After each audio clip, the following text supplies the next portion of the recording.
Mujeres en el Antiguo Egipto.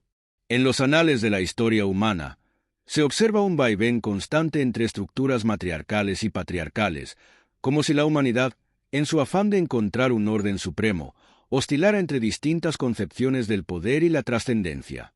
El Antiguo Egipto, bañado por las aguas del Nilo y forjado bajo la mirada conjunta del Sol y la Luna, encarna de manera singular esta búsqueda de armonía cósmica y humana. Dentro de este entramado mítico y político, el rol de la mujer adquiere una dimensión filosófica tan profunda como las mismas arenas que guardan los secretos de las pirámides. El contexto sagrado. En la cosmovisión egipcia, la noción de Ma'at, el orden cósmico, la justicia, la verdad, implicaba un equilibrio constante entre fuerzas opuestas y complementarias. Así, el Sol, Ra, y luego Atón para Akenatón, y la Luna, Khonsu, no eran meros astros, sino expresiones de polaridades que influían tanto en la religión como en la organización social. Del mismo modo que la noche cede ante el día y el día se apaga en la noche, el poder a menudo se debatía entre lo femenino y lo masculino, abriendo espacios para el ascenso de mujeres que alcanzaron alta relevancia política y espiritual. En las primeras etapas del período dinástico temprano, hay escasas evidencias sobre la vida cotidiana de las mujeres, pero con la llegada del Reino Nuevo, sobre todo, durante el período ptolemaico, se percibe el surgimiento de un trato más amplio y complejo hacia lo femenino. Las mujeres podían poseer bienes, heredar propiedades, administrar negocios y disentir legalmente de sus esposos, derechos inusuales en otras culturas coetáneas. Dichas prerrogativas legales se erigían como un testimonio de cierta apertura a la autonomía femenina, aun en un entorno que no dejaba de tener matices patriarcales. El legado silenciado. La historia tradicional, redactada con frecuencia desde visiones parciales, silenció los aportes de muchas mujeres egipcias que participaron activamente en áreas como la medicina, la escritura o la administración. El caso de Peseset, mencionada como supervisora de las mujeres médicos, ejemplifica que el conocimiento y la ciencia podían también encarnarse en figuras femeninas. Su existencia no solo constituye una anécdota curiosa, sino un indicio de la sofisticación y complejidad del tejido social del Egipto antiguo. El surgimiento de mujeres con roles sagrados también revela la dimensión mística en que se situaba lo femenino. Las divinas adoratrices de Amón, por ejemplo, ocupaban espacios privilegiados en la jerarquía religiosa, demostrando que la espiritualidad egipcia se basaba en la búsqueda de un balance interno y externo, y la mujer formaba parte esencial de ese pilar religioso. Aunque no siempre hubo igualdad en la distribución de funciones, la relevancia de la mujer quedaba plasmada en cargos que frecuentemente trascendían lo puramente doméstico. El sol y la luna en la configuración social. La dualidad egipcia de adorar tanto al sol como a la luna revela un constante diálogo con la naturaleza cíclica de la existencia. Se argumenta que en momentos de culto predominante al sol se fortalecieron tendencias patriarcales, mientras que en épocas con mayor énfasis lunar se abrían espacios para la influencia matriarcal. El convulso reinado de Amenhotep IV, Akenatón, centrado en un monoteísmo solar, Atón, marcó un quiebre religioso, porque al abandonar parcial a otras deidades, incluida la lunar, causó tensiones profundas en la sociedad egipcia, que valoraba la multiplicidad divina como elemento de cohesión. Detrás de esta disputa teológica subyace la pugna entre distintas comprensiones del orden, donde surgen preguntas aún sin responder. ¿Qué sucede cuando la multiplicidad se reduce a la singularidad? ¿Cómo repercute ese monoteísmo solar en la concepción del poder y la jerarquía social, particularmente en relación con la mujer? Los tradicionalistas defendían un equilibrio cosmológico donde lo femenino tenía un espacio relevante, mientras que la reforma de Akenatón parecía priorizar una línea vertical de autoridad, con el faraón como representante único de la divinidad. Figuras femeninas poderosas. Las mujeres que ejercieron el poder en el antiguo Egipto no solo marcaron hitos históricos, sino que encarnaron principios filosóficos y sociales.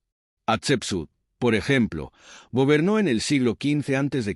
y adoptó una imagen ambigua, representándose a sí misma con atributos masculinos, la barba postiza, y femeninos, el pecho descubierto en ciertas representaciones.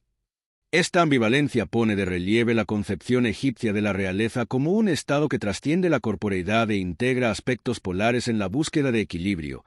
Su reinado se caracterizó por la prosperidad, la construcción de templos y la apertura comercial, como si la solidez de la tierra y el agua se fundieran en su gobierno. Nefertiti, esposa de Amenhotep IV, reconfigura los límites de la influencia femenina no solo por su belleza icónica, reflejada en bustos y relieves, sino por su rol político y religioso junto a su esposo. Algunas fuentes sugieren que Nefertiti pudo ejercer un poder equiparable o superior al del propio faraón en ciertas cuestiones, reforzando la idea de que la influencia política femenina no era excepcionalidad, sino un reflejo de la versatilidad del sistema egipcio ante figuras carismáticas y con ascendencia divina. Tille, consorte de Amenhotep III, fue consejera y promotora de reformas en materia cultural y administrativa. Su presencia plantea un interrogante en torno a la naturaleza de la consejería y la cooperación en el poder. ¿Hasta qué punto la sabiduría y el consejo de la mujer marcaron el curso de la política y la religión faraónicas? No hay duda de que la resonancia de su figura apunta a que la estabilidad de Egipto descansaba en una concepción del faraón no como individuo aislado, sino como parte de un tejido de voluntades y capacidades, donde la voz femenina tenía cabida. Nefertari, la gran esposa real de Ramsés II, encarna la visibilidad de la mujer en la esfera pública. Su estatua en Abu Simbel, igual en tamaño a la del faraón, desvela el potencial simbólico de la imagen. En la estatuaria egipcia, la homogeneidad de proporciones implicaba una equiparación de estatus. Una forma de decir que la grandeza podía compartirse y fluir entre lo masculino y lo femenino sin menguar la centralidad del faraón. Este gesto se refuerza con el reconocimiento que Ramsés II otorgó a Hatshepsut al restaurar su templo, estableciendo un puente con el pasado y, a la vez, un tributo a la importancia femenina. Cleopatra VII, la última gran soberana de la estirpe ptolemaica, simboliza la conjunción definitiva de la cultura egipcia con la grecorromana.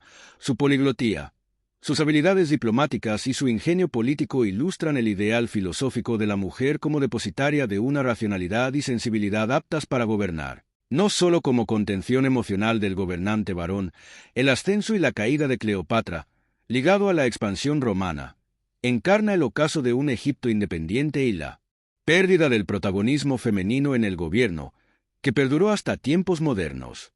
Estructuras sociales y jerarquías. Fuera del ámbito de la realeza, las mujeres participaban activamente en la economía y la administración familiar, poseían la potestad de heredar, comerciar y hasta participar en el divorcio en igualdad de derechos. Era una sociedad estratificada pero permeable en cierto grado. Si bien el oficio se transmitía a menudo de padres a hijos, existían caminos para ascender socialmente.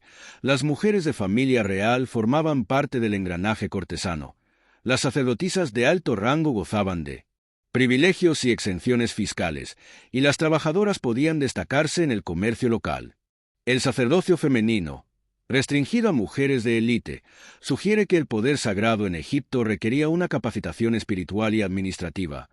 Sin embargo, en la vida cotidiana, también había apertura para que las mujeres asumieran papeles tradicionalmente masculinos, como fabricar muebles, tejer tiendas de campaña, entre otros oficios. Cuando las circunstancias lo demandaban, este dinamismo de roles y responsabilidades refuerza la tesis de que la sociedad egipcia, aunque no plenamente igualitaria, estaba modelada por el principio de adaptación al orden cósmico y a las necesidades del reino. La disolución del legado.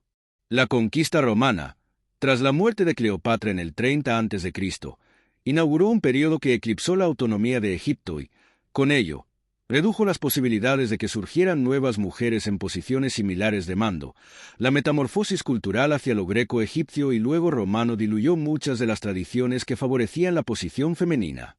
Y, sin embargo, la memoria de figuras como Hatshepsut, Nefertiti y Cleopatra persiste no solo como curiosidad histórica, sino como testimonio de cómo la mujer puede encarnar el poder de manera inusitada, capaz de impactar la identidad de una nación.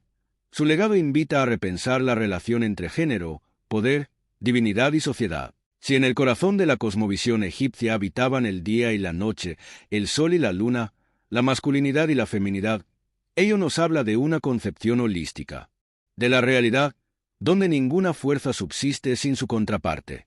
Conclusión. La historia de la mujer en el antiguo Egipto es, en última instancia, una invitación a la reflexión sobre la posibilidad de que el poder emerja desde la cooperación con el orden cósmico, antes que desde la imposición de una jerarquía rígida. En ese territorio fértil donde las fuerzas se equilibran, las mujeres alcanzaron rangos insólitos para su época, dialogando con los principios rectores de la civilización egipcia. Esta crónica encierra una enseñanza que trasciende los muros de los templos y las piedras de las pirámides. Lo femenino y lo masculino no operan como fuerzas rivales, sino como dos polos que, en su dinámica, dan forma a la rueda de la existencia. Reconocer ese equilibrio, como hizo Egipto en algunas de sus etapas más espléndidas, sigue siendo un desafío en la búsqueda contemporánea de la justicia y la plenitud humanas.